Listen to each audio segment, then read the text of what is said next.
Welcome to Embedded. I am Alicia White alongside Christopher White. Compliance. It means boring things for those working on medical products or devices with FCC certification. It means something far more entertaining when you're talking about robotics. Our guest this week is Kari Love. Hi, Kari. Welcome back. Hi. Thanks for having me. Could you tell us about yourself as if we met at a SuperCon or New York Resistor sort of get together? Sure. I'm Kari. I wear lots of hats in my life. I'm really someone who makes things that are associated with fabrication and motion and softness. In my life, that's been things like costumes for Broadway film and television, as a spacesuit contractor. It's co-writing a book about soft robotics and also teaching about soft robotics. Many of those things we'll be asking more about, but first we want to do lightning round, where we ask you short questions and we want short answers. And if we're behaving ourselves, we won't say, what exactly do you mean by that? Are you ready? I am ready. Favorite fictional robot? Baymax. Favorite non-fictional robot? Oh, it's too hard. I don't know. Do robots have religion?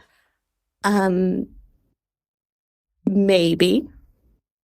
On a scale of 1 to 10, where 1 is an electric toothbrush and 10 is ChatGPT controlling a ROS 2-based chassis to roam Mars, at what point does something become a robot?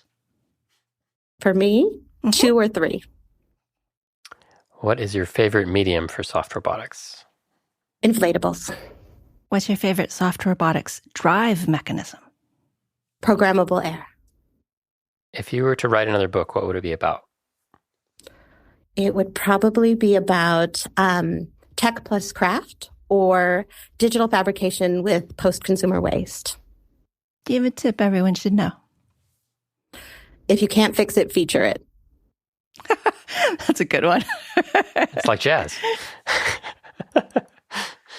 So you mentioned you wrote a book about soft robotics. Could you summarize that? Sure. It was a book by Make. It's called Soft Robotics, a DIY Introduction to Squishy, Stretchy, and Flexible Robots. And it was meant to be a kind of maker or hacker introduction to making your own soft robots. But it had a lot more theory than most of the Make books. I mean, it actually, in parts, seemed like a technical, not paper, but definitely an introduction to the whole field. Oh, I think that was really intentional on our part. I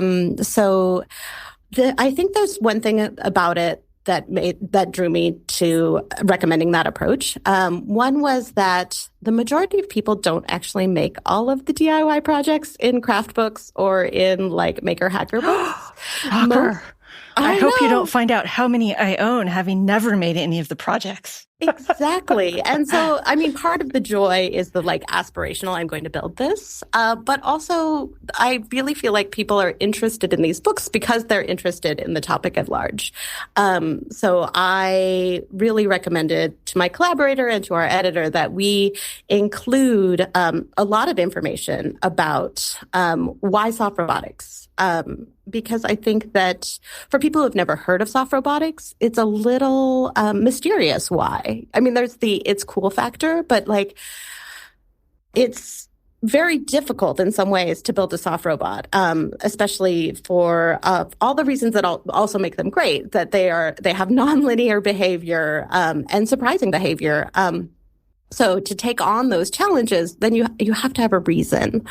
The other thing that I thought was why we included a lot of technical information and like what else was going on in the field is because a lot of the projects in the book are things that are very similar to other things out there. And we didn't want it to be like ripping off someone else's work, but instead it's that, we're part of a discussion of the larger field of soft robotics. So if we are building a project, there are multiple projects that have similarities with it. We're just riffing in the space. We're sharing what the baseline knowledge is, as opposed to like just stealing someone else's work and like publishing that. So that was another reason why it's great to include, what else is going on in the field? What's the history in the field?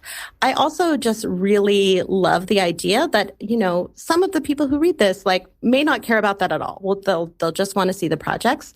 But for people who get really drawn into the idea of what soft robotics is, and also what the possibilities are, they have breadcrumbs to go and do more self-guided learning on the topic.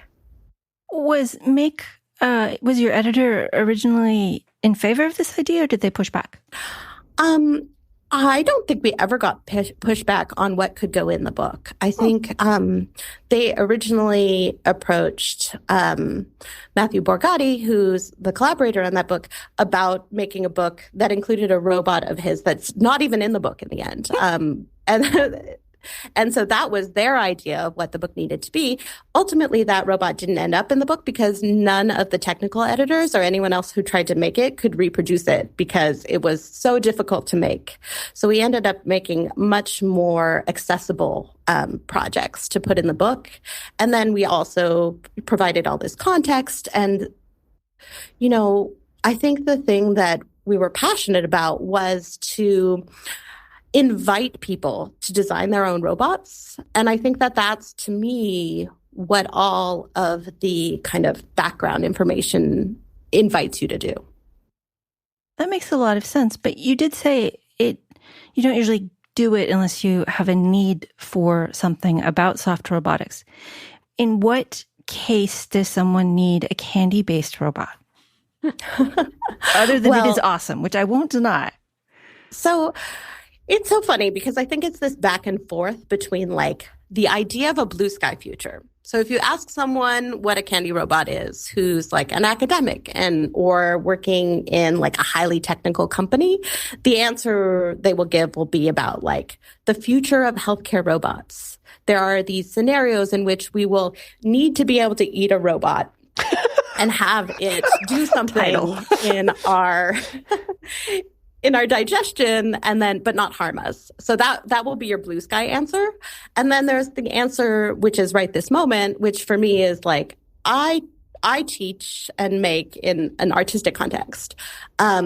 So for me, like there's an immediate artistic reason to make a candy robot, which is, as far as interactive art goes, it engages all 5 senses and then it literally becomes part of you.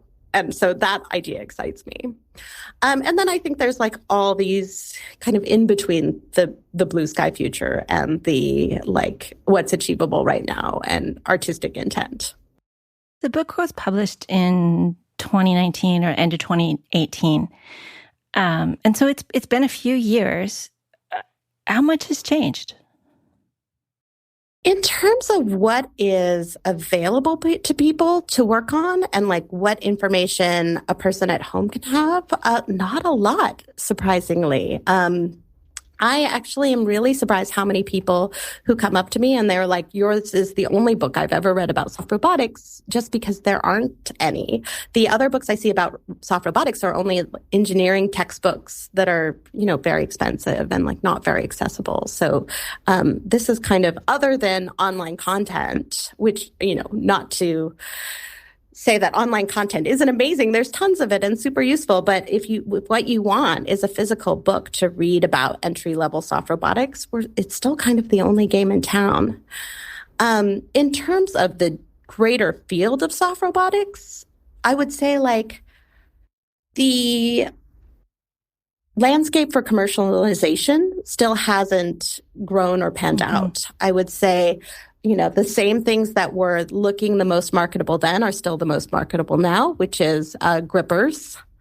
In terms of other things that are soft robotics that you would see that are commercialized, you would still see the same things you saw then, which is things that I would call a soft robot that the people making them would never call a soft robot. So that hasn't changed. But I would say the research landscape has really expanded.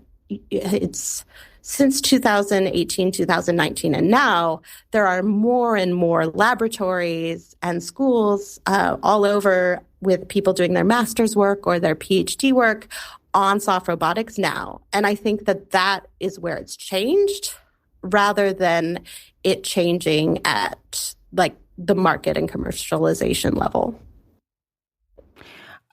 I often expect technologies like this that have a whizziness that isn't necessarily obviously applicable to lots of things. I mean, medical, all the things you said, but I kind of expected to see it in toys. I think you do see it in toys, but again, no one will call it a soft robot. Do you mean the dancing blowy things? Would you call that a soft robot? The what? Do you mean like the things that are advertisements in front of car dealerships? Yes, that's what I mean. I mean, again, on the scale of call it a soft robot to not call it a soft robot, I would call it a soft robot. But again, nobody else would. But I mean, even things like someone was talking to me about pneumatics for cosplay. Mm-hmm. Like, we haven't really seen pneumatics for cosplay. And I was like, well, we haven't really seen computerized pneumatics for cosplay, but they were like those fabulous hats with little bulb pumps and then the ears flip up. And, you know, if we stuck an electronic pump on that, like no one would have a problem calling that a soft robot. But because we still have a hand pump, nobody calls it that. The drive for soft robotics has been a barrier. I mean, it was a barrier to entry for me. I kind of wanted to play with all the things in your book, but I didn't want to end up with a bulb at the end. I wanted it to be a robot. There was the winner of the 2021 Hackaday Prize was, in fact, Soft Robotic Drive, FlowIO. Are you familiar with them? I am. I have to say there are many things that project are doing super well. Can you describe it, Alicia? I don't remember that one. I was going to ask her to describe it. That's the next. Could you describe it, Kari? Sure. I mean, you might be able to describe it better than me, but essentially it is a miniaturized, wearable pneumatic drive system that has built-in pumps and built-in valves, and it has some modularity that some units you can add a bigger pump, for example, if you need more air, or they have a couple of other kinds of units that I'm not remembering right off the top of my head. I would say those are the things that they're really doing best. Is they have a GUI that is really wonderful.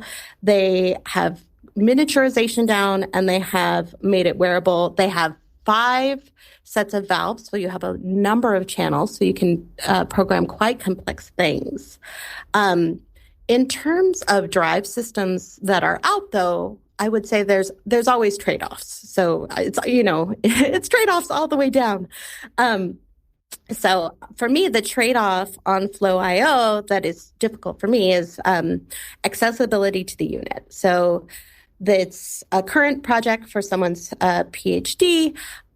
You can't really get your hands on one. In order to build one, it's very, very expensive. It's like probably $800 in parts. So that's a big barrier to entry. And it's also like very complex to build. Now, there have been past projects that are drive systems for pneumatics. There was Nutritious. There's the Soft Robotics Toolkit one. Those ones really suffer from not being maintained and like have their own drawbacks. And actually, the FlowIO people have done a good job of like breaking down the different Arduino controllable pneumatic systems and talking about like the pros and cons. So with Nutritious, it was that it was both very expensive to get, and also it didn't have the pumps on board. So you had to get your air source separately from the control unit. For the Soft Robotics Toolkit, the barrier to entry was also, again, price. It was about $800 in parts to build. The one that I teach with in my class was actually from one of my past students, decided for his master's thesis. Amitabh Shrivastava is the person who developed Programmable Air. So The good thing about Programmable Air is that the master's thesis included crowdfunding in addition to, building and the research surrounding it. So that means compared to other units, there have been more out in the world. More than 500 units have been sold, which for a programmable pneumatic system is a lot.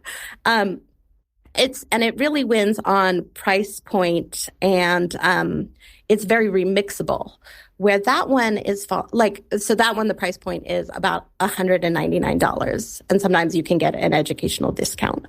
The downside to that one is the documentation isn't necessarily where you need to be for early, easy onboarding. And I would say that's probably true of all of the available systems that the people developing them. It's hard for them to devote all the time to the hardware and also devote all the time to onboarding new users. And then another pro about the Programmable Air is that it is very remixable for a person who already understands pneumatics, but again, that's maybe not obvious. Where it falls down is the form factor. It's a little clunky. It's definitely not miniaturized. It's definitely not wearable. And although there's some ability that you can make them primary and secondary units, so you can end up with a system that is 9 valves and 6 pumps, you still... It ends up being a very large and very clunky system. So those are the pros and cons. So I would say of the current generation things that are out, you're going to be looking at FlowIO, or you're going to be looking at Programmable Air, and then you're going to be looking at those trade-offs.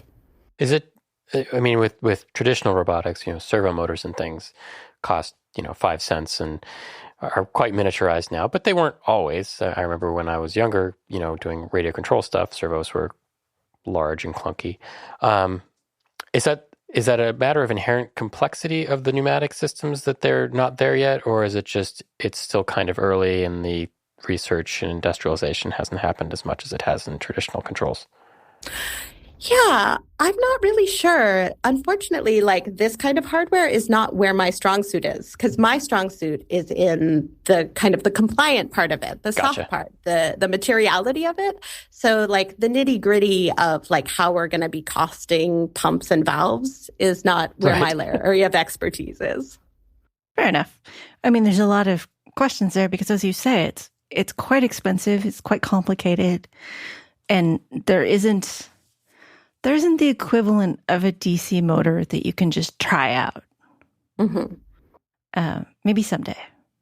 I think that one of the things that's interesting about teaching with Programmable Air in my class is that it seems like having a kit like Programmable Air or FlowIO is really important for people to be able to envision what pneumatics can do. But once they actually understand what pneumatics can do, a lot of them opt to program their own thing. Well, that's kind of disappointing. How is that disappointing? Sometimes I just want it to work. I don't need another pet. I just need a tool that I can skip to the end and do my application. Yeah. That makes sense. And I think it's mostly that I would say in terms of what the capability people are trying to get that maybe they're struggling with is either they want to do it cheaper. So that's one. They want to do it smaller. That's the trade-off between miniaturization versus not miniaturization. They want to make it wearable. And they want to be able to make it either high pressure or high flow rate and have vacuum. So again, because of the complexities of the pneumatics, you can end up with all different ways that you could change what you're doing. Maybe you want to use compressed air instead of using pumps. Maybe you want to use a larger pump. Maybe you want to daisy chain your pumps so you're getting higher pressure. Maybe you want a higher flow rate. There's just all of these things that people end up deciding they need, that it ends up being that pneumatics isn't a one-size-fits-all solution. I suppose that makes sense. And I am really glad that there are some more kits to try out. Because, yes, as you said with the FlowIO, it's kits. and they're expensive, and you can buy 10 kits and it's less expensive, but not that much less expensive. I mean, it's good if you're teaching a course. You teach a course, and it's at NYU where you teach, right? Yes. Could you come out to California and teach one? If someone wants to fly me and pay me, I'm happy to teach. How long have you been at NYU?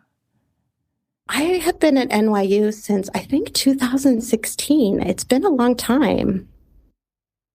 And you teach another course there, which I came across as I was looking up what we should talk about. And it's called Considering Religious Robots. And I have so many questions, like, are the robots religious, or are we worshiping the robots?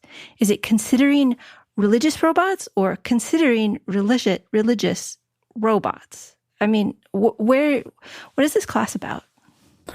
So the genesis of this class was kind of twofold. So one was that I was doing research with a PhD candidate at Cornell Tech named Natalie Friedman, who's doing her work on robots wearing clothes. And why would a robot wear clothes? And can we add capabilities to robots by having them wear clothes? And so I was bringing her lots of examples of robots wearing clothes in the world and talking about them. And one of the things I kept noticing was that you would see robots wearing religious vestments.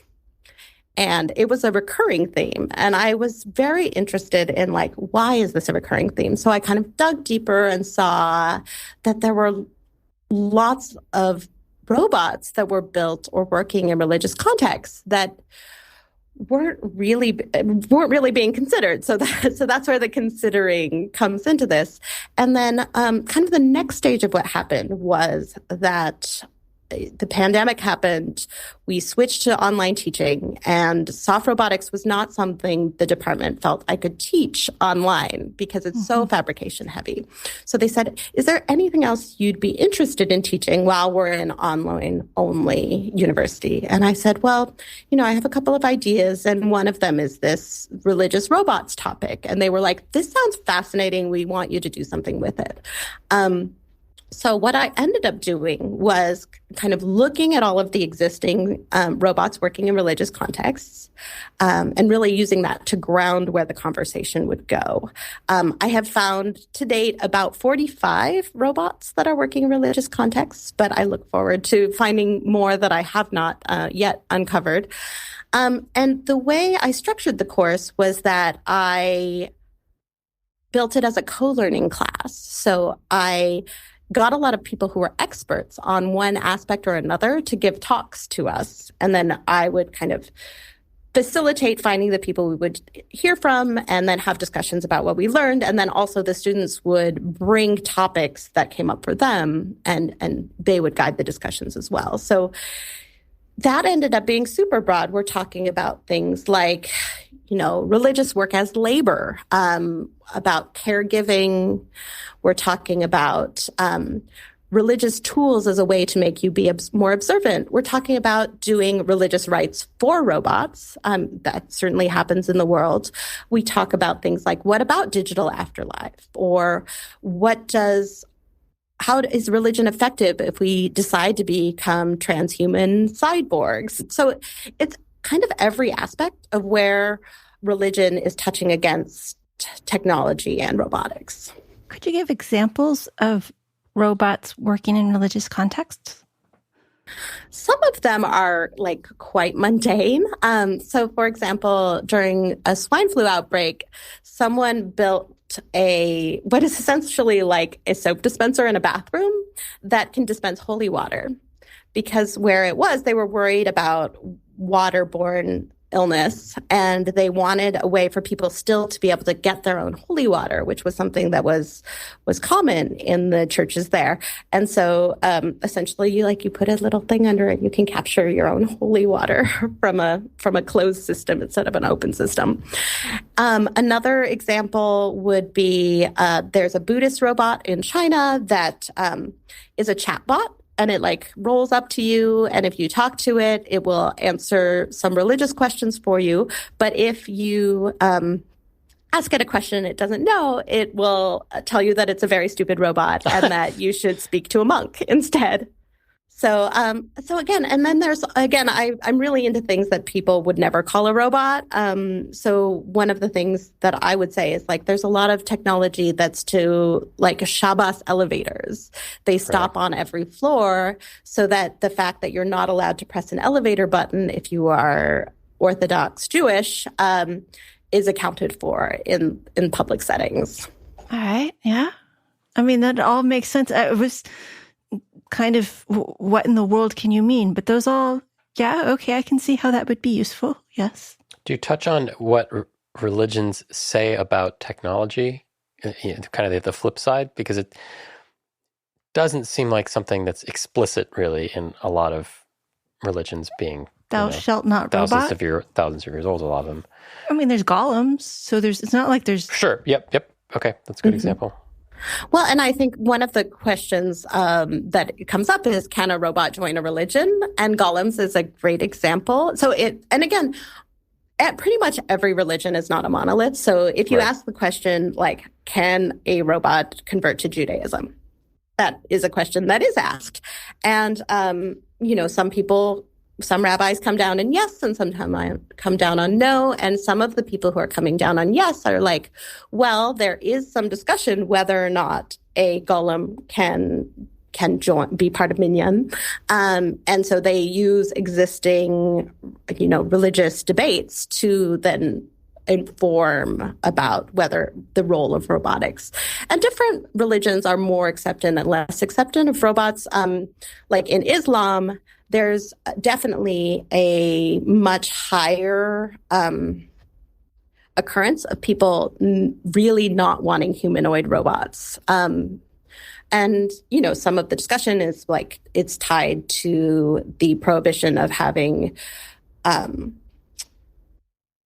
depictions of the human form within the mosque. Right. And then there are some cases where it's like, well, you have exceptions, for example, of things like dolls for children, where the argument is that a doll for a child serves a functional purpose of teaching them about caregiving. So therefore it is an allowable depiction of the human form. And again, even in Islam, like there are some where it's like the prohibition is only in the mosque, and other sects are like, humans should never be depicting other humans. So again, I think that's really interesting.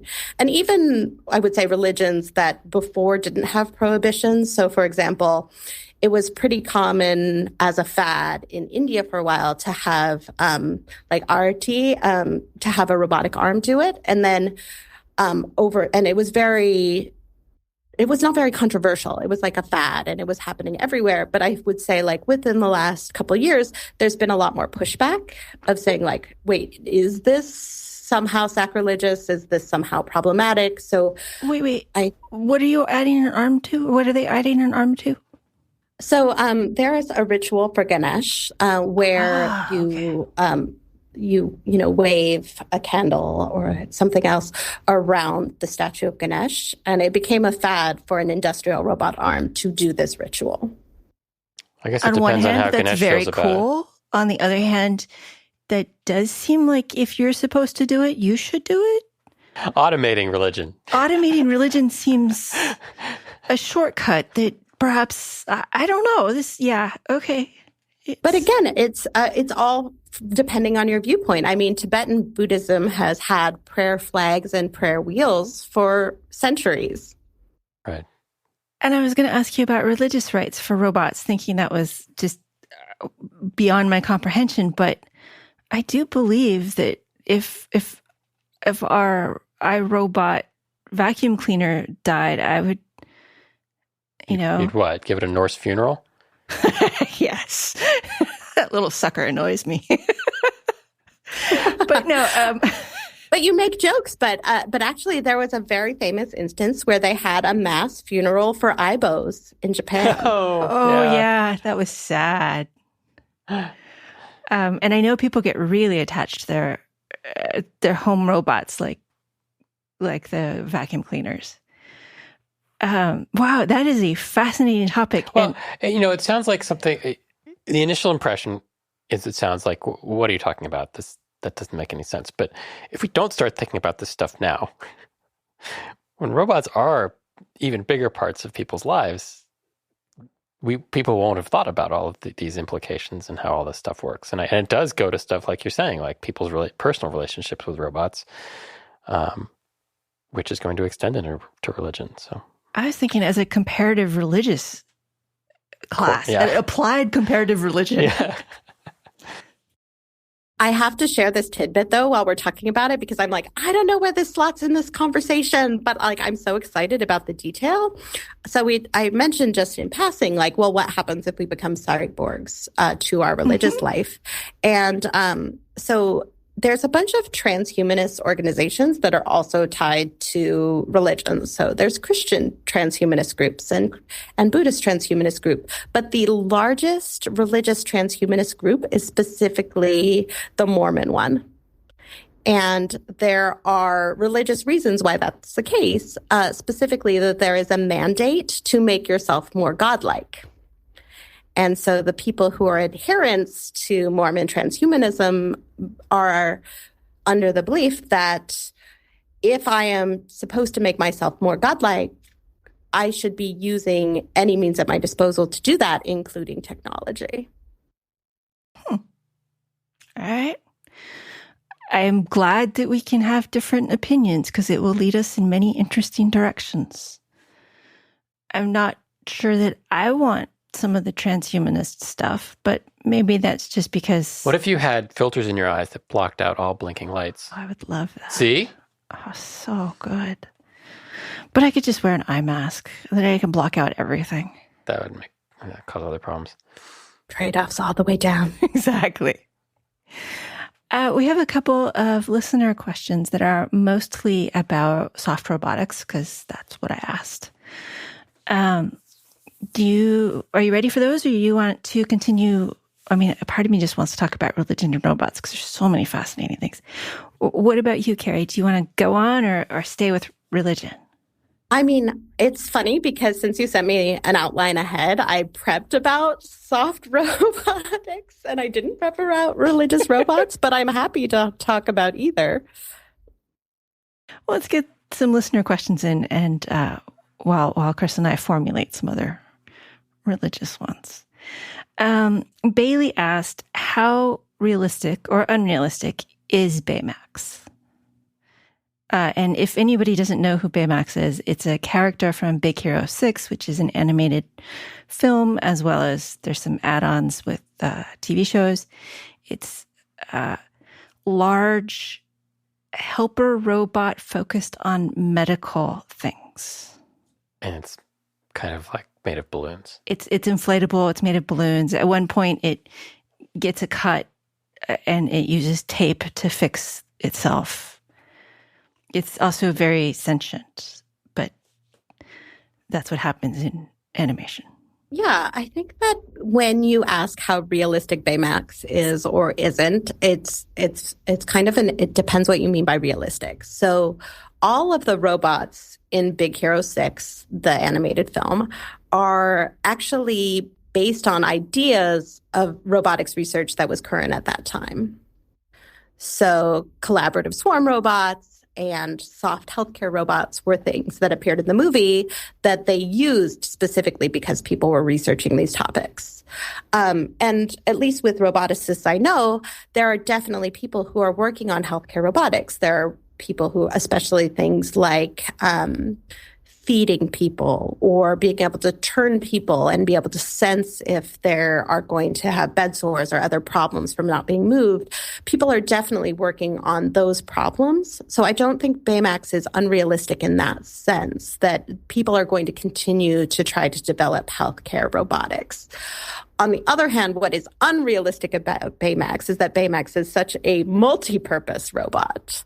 I think we're going to see, unitaskers for the most part, or things that have very specific applications, because Baymax is like very widely applicable in terms of the things he can do. He's a mental health care robot in addition to being able to be a first aid robot.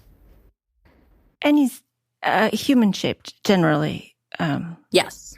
Which for a robot that could monitor someone who's confined to bed and be able to move and help them. There's no reason why they need to be human shaped. Exactly. What about the mental health aspect of it? There are robots that are supposed to help you with, let's say, remaining positive in negative situations. Yeah, I think that part of it is very realistic. And then especially in terms of like companionship robots, if you look at something like Pero, the seal robot, I mean, Pero is a mental health robot. Pero's great. Okay, so William asks, what's the definition of a soft or hard robot? Can you have blended ones? I definitely think you can have blended soft and hard robots. I think that very few soft robots are actually 100% soft. Most of them have some hard components still these days. And I, in general, am not a purist. I'm like, yeah, mash it up, whatever works. But I usually define soft robotics as robots that get their primary function and capabilities from soft components. And then to like roll that all back one step further, I find it useful to define softness because soft means a lot of things in the English language that have nothing to do with each other. So when I talk about softness and robots, I'm usually referring to flexibility, compressive elasticity, or tensile elasticity. And so that comes down to, can it bend and then bend back to another shape? Can you squish it and have it return to another shape? Or can you stretch it and have it return back to its original shape?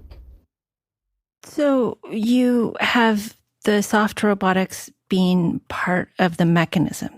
So if I have a gripper arm that's just super squishy plastic on the end where the grippy part is, that doesn't count. To me, I wouldn't count that. So there are, so another example that I'm like, people may or may not say like, this is a soft robot. For me, a lot of sex robots I wouldn't consider a soft robot because the majority of their functionality is coming from the hard components underneath that are just covered in like a humanoid layer that's squishy.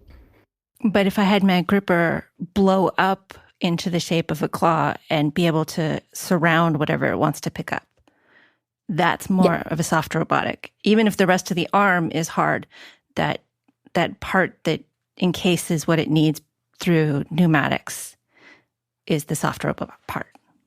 Yes, that is how I personally would define soft robotics. And like we've talked a lot about pneumatics because I feel like pneumatics is a good entry point for understanding soft robotics.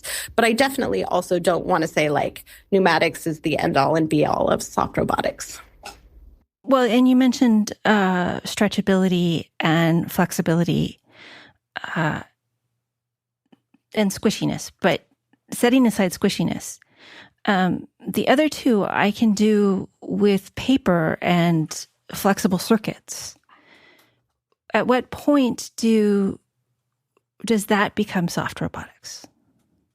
I would say if you are using the paper specifically for its flexible properties, that it could be a soft robot. So we had Carl on the show recently, Carl Bourget. And he does this thing, Flexar, with a flap actuator. And he uses a magnet on one side and what looks like an antenna on the other, or a speaker wire. And he can make it flap back and forth. I sent you the video. Did you get it? I did. I saw it. It's amazing. I want to play with it. Is that a soft robot component? I would call it a soft robotic component, but I don't know if Carl would. Well, let's call him up and find... Oh, wait, no, it's like... Surprise! 3 a.m. Carl's been waiting this whole time to answer this question. Have you seen other technologies like that? I mean, I understand the pneumatic stuff, but the other flexible mechanisms like that. Oh, yes, definitely. I mean, I ended up, in my class at least, I give them long lists at the beginning. I'm like, things that have been used to make soft robots. And then I like have a long list of materials. And then I'm like, ways people have actuated their soft robots. And then I have a long list of ways people have actuated it. And honestly, like, there's so many ways. And that's one of the things that I think is most interesting about soft robotics as well, is that lots of times there are robots that have nothing in common with each other except for their like material compliance. Or there are things that will have multiple forms of different drivers at the same time. So you'll have one that's like both photonic and magnetic in the same robot working together. Photonic? So actuated by light. Huh. So essentially, if you take a soft material and then a way that you can manipulate that soft material, those are pretty much the components of how you can make a soft robot. So it's like, oh, is this actuated with, there are plenty that are actuated with a magnet. There are some that it's used things like nitinol, where it's like, okay, you heat it up with electricity and then it flips. So I think that maybe people's conception of what a soft robot is more centered on things that are pneumatic. But I'm very excited about kind of the nonlinear of behavior of other things.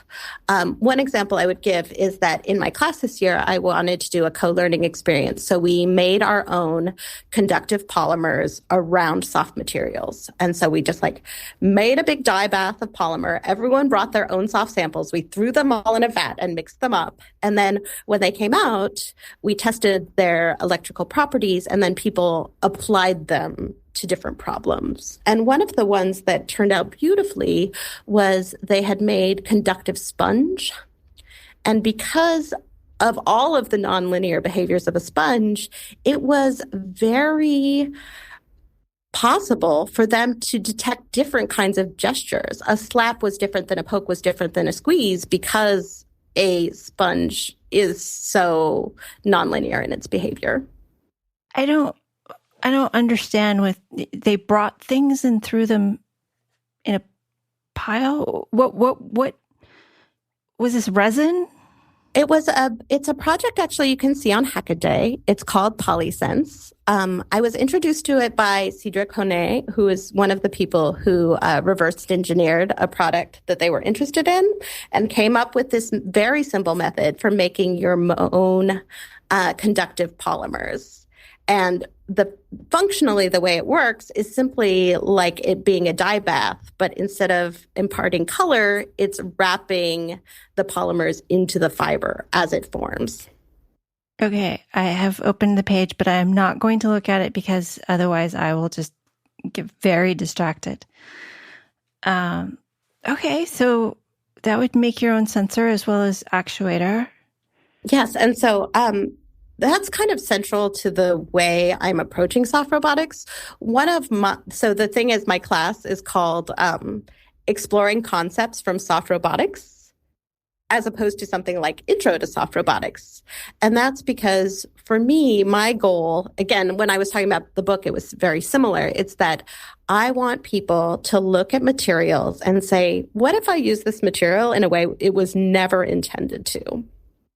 Can I make something totally novel and exciting by reimagining what's possible because of a material's inherent properties? Fascinating. We may have to invite you back very soon after I've played with this. What you mentioned the sponge. Were there other interesting things that happened? That was the one that the students took it the furthest. They decided to do their final project based on that initial experiment that we did. Someone else ended up accidentally making a silicone hand conductive, which was not something that we thought would be able to happen. But they had made a glove conductive. And then while you're working with this material, sometimes it sheds little dust of this polymer. And so they had shoved a silicone hand cast inside the glove, which then coated it entirely in this conductive powder. And then they could use that as a sensor, which was like a total surprise. Another thing that happened was that someone decided to dye flowers So they artificial flowers, and those they took the polymer beautifully, and they could be things like capacitive sensors. So you could make a whole thing of flowers you could be near to cause something to actuate or to light up or whatever electrical purposes you would want to use them for. One of the things I threw in was a pine cone. Which I found a surprising thing about pine cones by doing that, which is pine cones close up when they get wet again. Huh. And I was like, I could design a very slow interaction if I time-lapse filmed it by like embedding things inside the pine cone and then soaking it in water, having it close, and then I have it open very slowly. I could add some origami to the next bath. I have some that's pretty water resistant. Mm-hmm. But it has to also be absorbent. Oh, yeah. Somewhere on the edge of, yeah. Okay, now that I'm full of ideas, let me get back to the listener questions. Is there a simulation software for soft robotics from UA? So the answer is kind of, which is, again, like all these questions are always like, maybe, depends what you mean. Yeah. So the thing is about simulating soft robots is that it is much easier to simulate things that are flexible than it is to simulate things that are compressed or stretched. So if you wanted to look for things that like flat patterned inflatable style stuff or fashion-based stuff, like there will be models that you can use that will be able to predict the behavior of those things. What happens though when you start to get into this like stretch and compress area is that kind of the number of variables go up in terms of the behavior, and they're harder and harder to characterize. And one of the reasons they're harder to characterize is because the tiny details in terms of manufacturing will become much more pronounced as you get into these like complex behaviors. And then another thing that happens is as these things cycle over time, their behavior also changes. Which makes it hard for a production application. Mm-hmm. Yes. But it's also like in terms of like the predictive nature. So like in terms of things that are like stretchy, maybe there's like proprietary, like making car parts that are out of like galvanized rubbers that are specifically very precisely manufactured where they could predict the behavior. But if you're doing like even DIY in like an academic setting, if there's a gap between your manufacturing capability and like your modeling capability, it will often be a surprise what the behavior is. So when you see models of things that squish and stretch that have kind of, again, to say like modeled capabilities in terms of how they're being controlled, like control feedback, a lot of times what happens is they may have developed a model before they made it. They made it, it didn't behave precisely like the model ahead of time. It has a different behavior. And then they feed back in the real behavior into the system, if that makes sense. Totally. But do you write your own simulation software, or is this just experimental?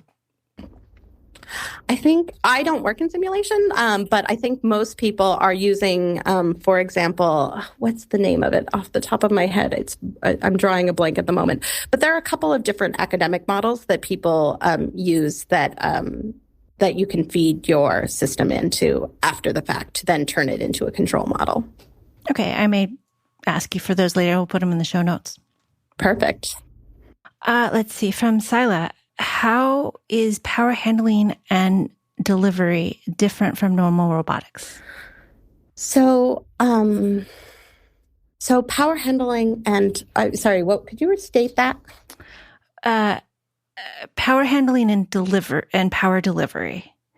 How is that different from normal robotics? Again, it will depend on what your system is. You know, if you're working with electromagnets versus working on light, a lot of light controlled things nowadays are getting more complex, which is quite interesting because now you have wireless LEDs. And now that you have wireless LEDs, your control system can be totally off-boarded from your soft robot, which is really exciting. So again, kind of if you think about the domains in which how you can control a soft robot, that answer is as complex as what it is you're doing. So is this a cable control? Is this thermally actuated? Is it magnetic? Is it a chemical reaction? So that question doesn't really apply equally across the domains of ways to drive a soft robot.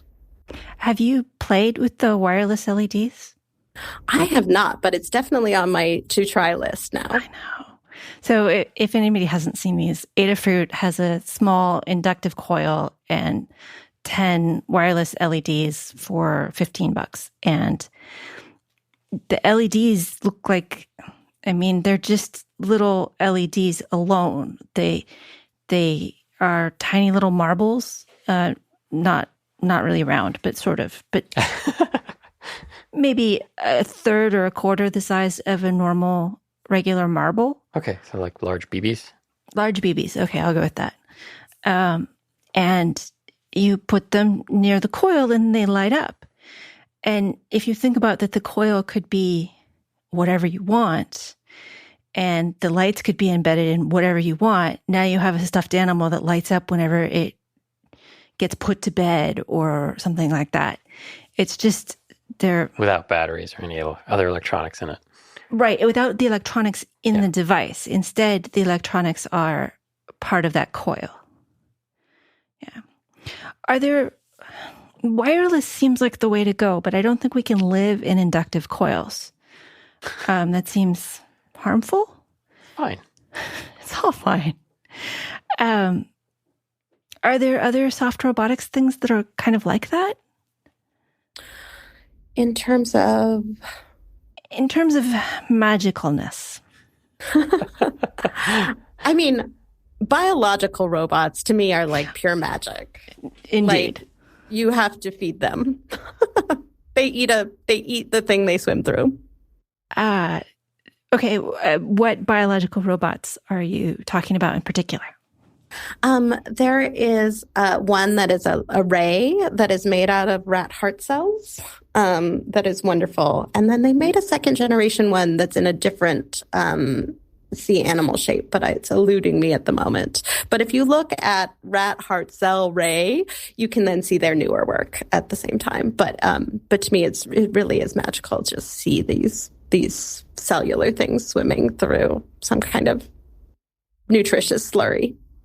And we talked a lot about that on the last time you were on the show, which was like 200 episodes ago, which is just, it's a long time. It's a good thing I get to talk to you more often than that.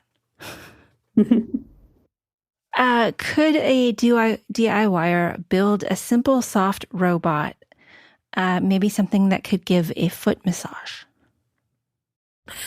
So a foot massage is an interesting case because when I read that question, I was thinking, a lot of times massage devices actually rely on their hardness very intensely. So things like Theraguns are like literally like hard thumping devices. Yeah.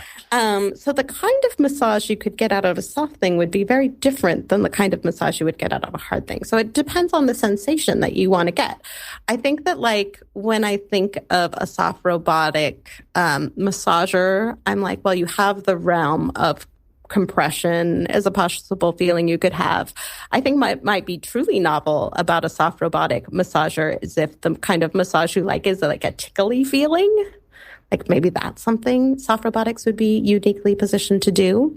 But I do think that DIYers can build simple soft robotic concepts. I guess I'm biased because that's what I do is I teach people who don't know anything about soft robotics how to like build their simple idea.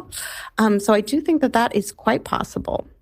What is a simple soft robotic thing that someone could do to get their feet wet, assuming they understand traditional robotics? I think that probably the classic example is going to be a gripper of some kind. You're going to make either a positive pressure gripper that goes around something, or you're going to make a vacuum gripper that's a jamming gripper.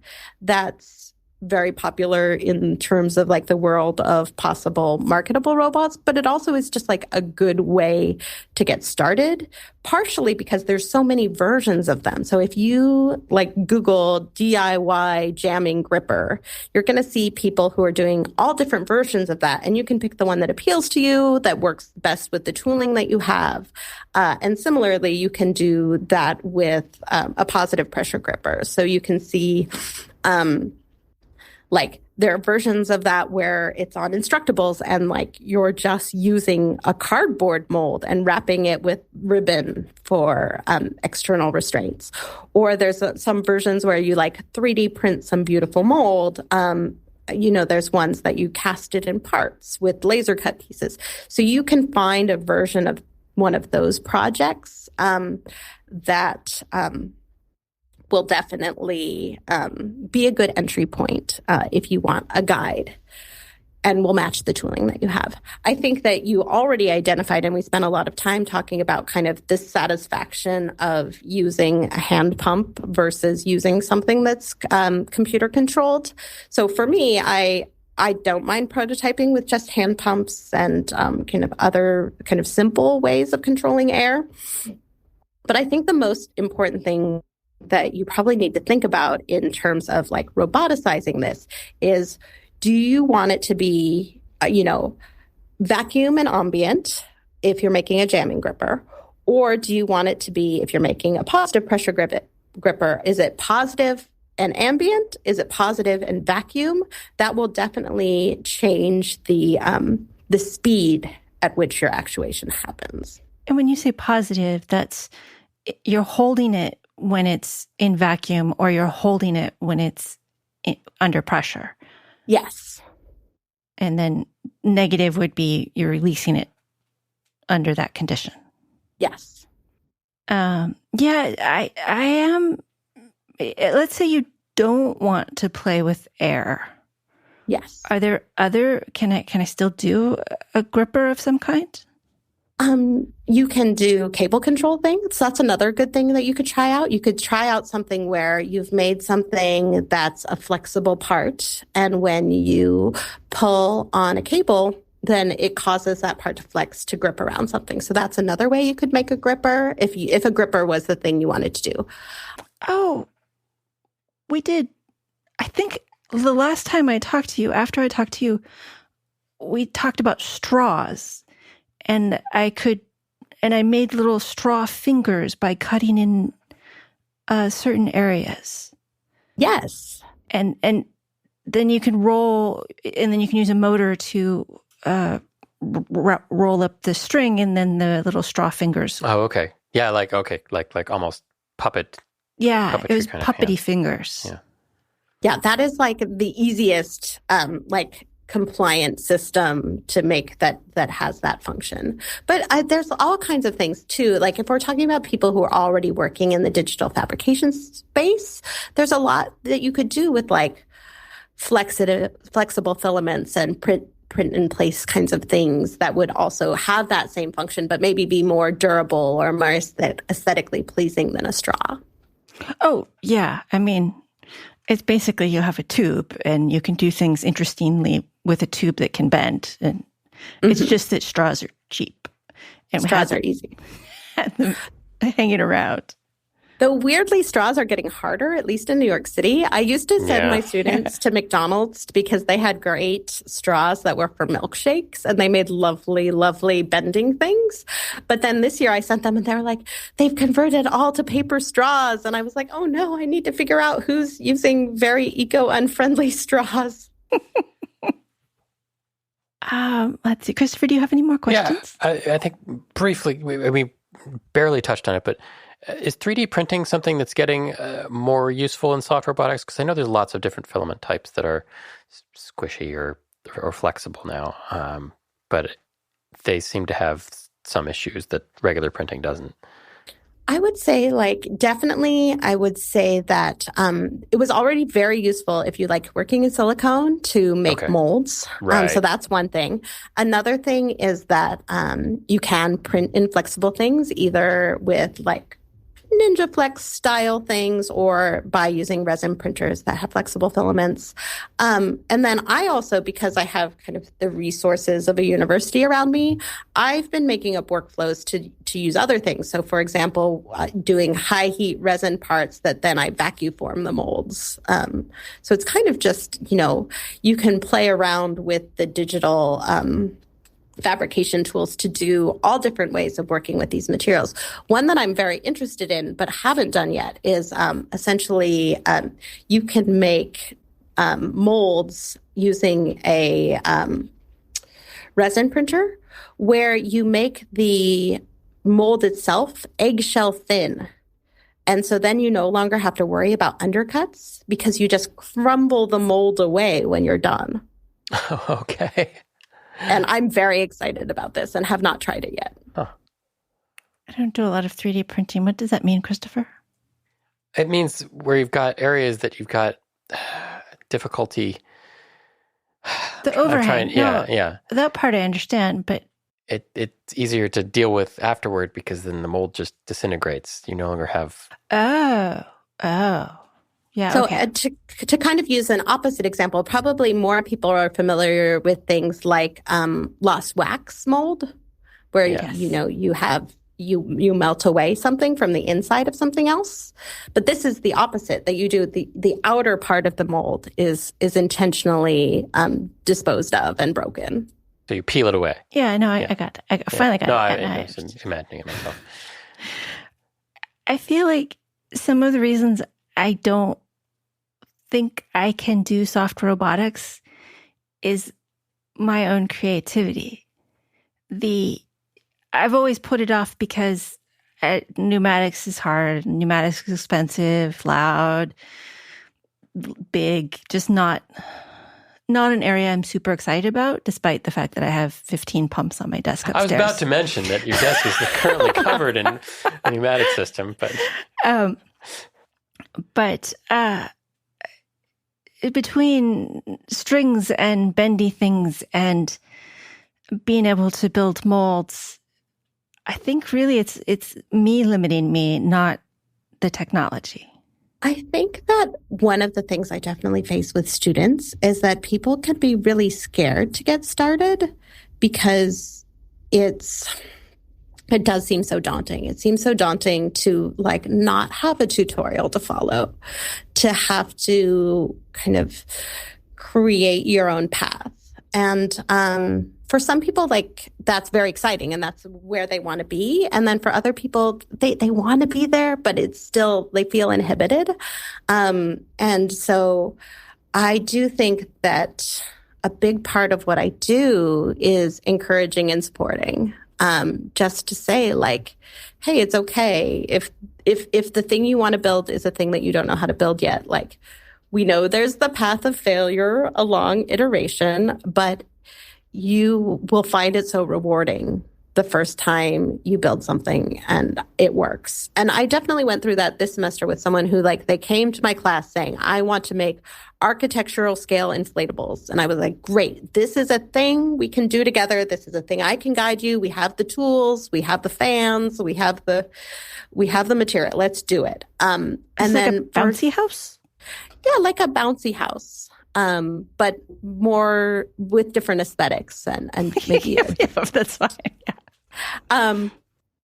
Until they got started, every week they were like, I didn't feel ready and I don't know how to start. And then I was like, okay, let's do it. Today we're sitting down, we're making the thing, we're making the first. And as soon as the first iteration was out, that person was off and running. They just really needed to be supported to the point where they got to that point. So maybe you just need a cheerleader.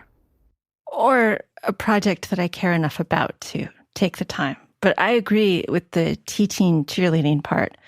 There's been so often that all anybody ever needed from me was for me to say, yes, that's a great idea. Off they go. And it's that my opinion doesn't matter, right? But that's all they needed. So yeah, if anybody is in that current state, yes, I think that's a brilliant idea and you should try it out. Fantastic. I agree. I'm sure that you'll either have a great product or you'll have a great story. Exactly. Kari, do you have any thoughts you'd like to leave us with? Let's see.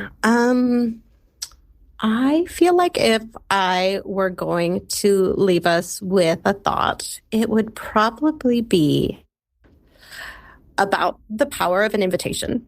So a lot of times people are like, well, how did you end up on some weird career path where you're like making Broadway costumes and spacesuits and puppets and soft robots and dressing robots in clothes and making robots out of candy? And I'm like, it was all a series of things I never planned. And then someone would invite me somewhere. They would give me a possibility. And then I would say, like, you're right. Maybe I should make puppets, or maybe I could be a NASA contractor. And that when we are in a position to invite another person to join us, that's so beautiful, both in terms of like human connection, but also like amplifying our capabilities and our creativity by inviting other people to be a part. So I'm hearing share your toys. Share your toys. Share your enthusiasm. Our guest has been Kari Love, fellow and adjunct professor at NYU ITP, the Interactive Telecommunications Program. Her book is Soft Robotics, a DIY introduction to squishy, stretchy, and flexible robots. And her website is karimakes.com. That's Kari makes.com. Thanks, Kari. Thank you so much. Thank you to Christopher for producing and co-hosting. Thank you to our Patreon listener Slack group for their questions.